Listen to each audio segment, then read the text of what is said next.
Hello नमस्कार, ABC coaching classes में आपका स्वागत है। इससे पहले फरवरी के पार्ट ए वीडियो आ चुका है, जिसे नहीं देखे हैं तो आप लोग देख सकते हैं। और ये पार्ट बी है फरवरी के इम्पोर्टेंट करंट अफेयर्स का। पहला क्वेश्चन है, पीएम ऊषा को डिजिटल रूप से किसने लॉन्च किया? नरेंद्र मोदी ने पीएम ऊषा नामक योजना को नरेंद्र मोदी ने लॉन्च किया। अमीन सयानी का 91 वर्ष की उम्र में निधन हो गया। वह कौन थी? रेडियो एंकर, प्रसिद्ध रेडियो एंकर अमीन सयानी का 91 वर्ष की उम्र में निधन हो गया। अंतर्राष्ट्रीय मातृभाषा दिवस कब मनाया जाता है? 21 फरवरी को। हाल ही में मराठा आरक्षण विधेयक किसने पारित किया? महाराष्ट्र विधानसभा ने। लगभग जैसे 10% EWS को मिलता है आरक्षण, इसी तरह मराठा को भी आरक्षण दिया जाएगा। हाल ही में बहुराष्ट्रीय सैन्य अभ्यास शांति प्रयास 4 कहाँ शुरू हुआ? नेपाल में।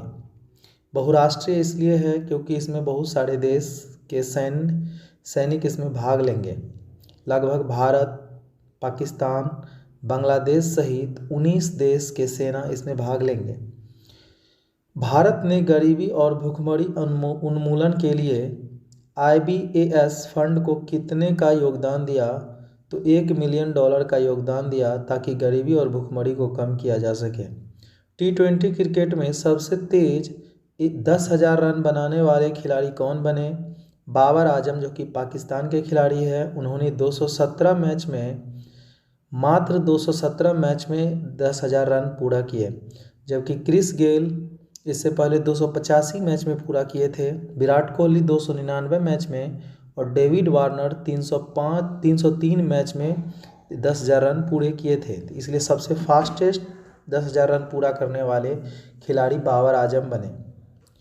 सरकार ने महिला सुरक्षा योजना को कब तक जारी रखने का फैसला लिया? तो पहले यह 21-22 तक ही रहने वाला था, लेकिन इसे 2025-26 तक बढ़ा दिया गया है। तेहरान में आयोजित एशिया इंडोर एथलेटिक्स चैंपियनशिप में भारत ने कितने स्वर्ण पदक जीते?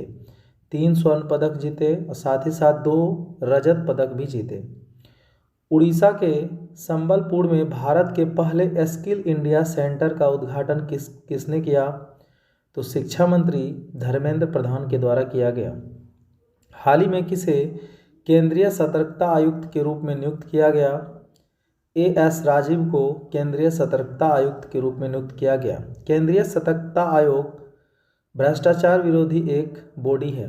1964 में इसे संथानम समिति के सिफारिश पर स्थापित किया गया। हाल ही में मोहन जोशी का निधन हो गया। 86 वर्ष की उम्र में। वह कौन थे? राजनीतिज्ञ थे, शिवसेना के प्रमुख रह चुके हैं और महाराष्ट्र के CM भी रह चुके हैं। हाल ही में दुनिया का सबसे बड़ा सांप कहाँ खोजा गया?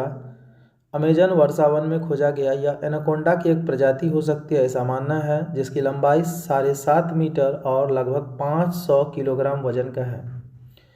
वार्षिक क्षमता निर्माण योजना किस मंत्रालय के द्वारा लॉन्च किया गया?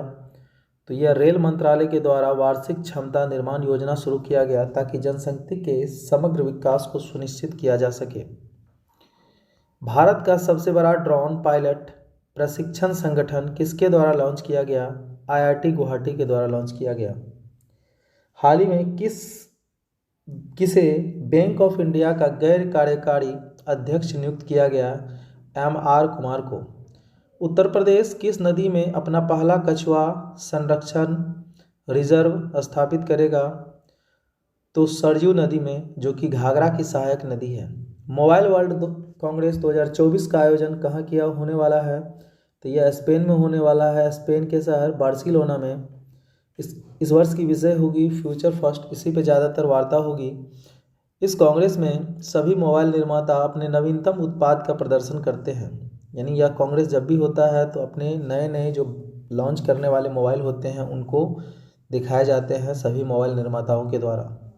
केंद्र सरकार द्वारा मछुआरों को दुर्घटनावश मृत्यु पर 1 लाख मुआवजा के स्थान पर कितने रुपए कर दिए? तो अब 5 लाख रुपए मिलेंगे।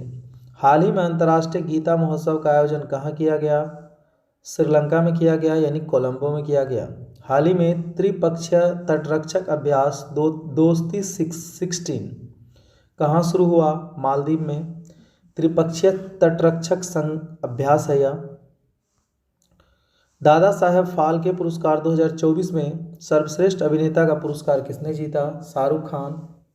जवान मूवी के लिए इसे दिया गया, जबकि सर्वश्रेष्ठ अभिनेत्री की बात करें तो रानी मुखर्जी को दिया गया। पीएम मोदी ने कितने करोड़ रुपए की भारतीय रेलवे परियोजनाओं का अनावरण किया?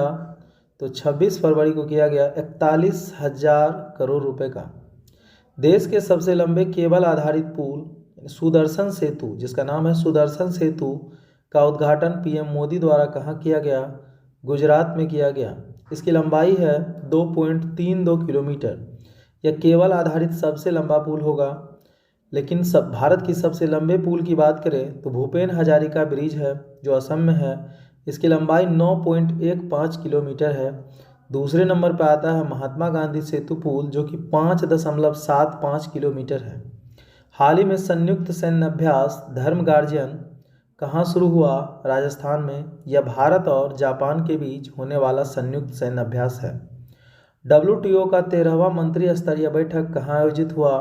संयुक्त अरब अमीरात में। वर्ल्ड ट्रेड ऑर्गेनाइजेशन इसका फुल फॉर्म होता है। इसका मुख्यालय जेनेवा में है। नीति आयोग के CEO, जिसको BVR सुब्रमण्यम अभी वर्तमान में है, BVR सुब्रमण्यम, उसके अनुसार भारत में गरीबी दर कितना है? तो अब घट गया है गरीबी दर, चाहे ग्रामीण हो या शहरी, 5% से नीचे लोग ही गरीब हैं। स्तन कैंसर की जांच के लिए सवेरा कार्यक्रम, तो कार्यक्रम का नाम है सवेरा कार्यक्रम, किस राज्य द्वारा शुरू किया गया? तो हरियाणा के CM मनोहर लाल खट्टर के द्वारा शुरू किया गया। हाल ही में किस देश को FTF के ग्रे लिस्ट या ग्रेड है लेकिन होगा ग्रे लिस्ट से हटाया गया? तो UAE को। इसके साथ साथ युगांडा को भी हटाया गया। FTF का मतलब होता है FTF financial action task force. तो ये जो आतंकवाद को पोषण देते हैं यानी फंडिंग करते हैं, उनको अलग अलग लिस्ट में रखते हैं। तो इसमें से UAE को हटाया गया। जांच हो रही थी पिछले वर्ष से ही, लेकिन अब इनको हटा दिया गया। हाल ही में अट्टुकल पोंगल कहाँ मनाया गया? तो यह उत्सव मनाया जाता है केरल में। हाल ही में प्रेस सेवा पोर्टल की शुरुआत किसने की? खेल मंत्री अनुराग ठाकुर। शहबाज शरीफ किस देश के प्रधानमंत्री बनेंगे? पाकिस्तान के, क्योंकि इमरान खान चुनाव में बहुत ही कम वोट लाए उनकी पार्टी, और किसी भी पार्टी को बहुमत प्राप्त नहीं हुआ। 134 बहुमत के लिए सीट चाहिए थी, तो इसलिए दो पार्टी मिलके वहाँ सरकार बनाएगी, जिसमें शहबाज शरीफ को प्रधानमंत्री बनाया जाएगा और आसिफ अली जरदारी राष्ट्रपति बनेंगे। हाल ही में पंकज उदास का निधन हो गया। वह कौन थे? तो संगीतकार थे। इनके फेमस एक गीत है, चिट्ठी आई है वतन से चिट्ठी आई है। धन्यवाद।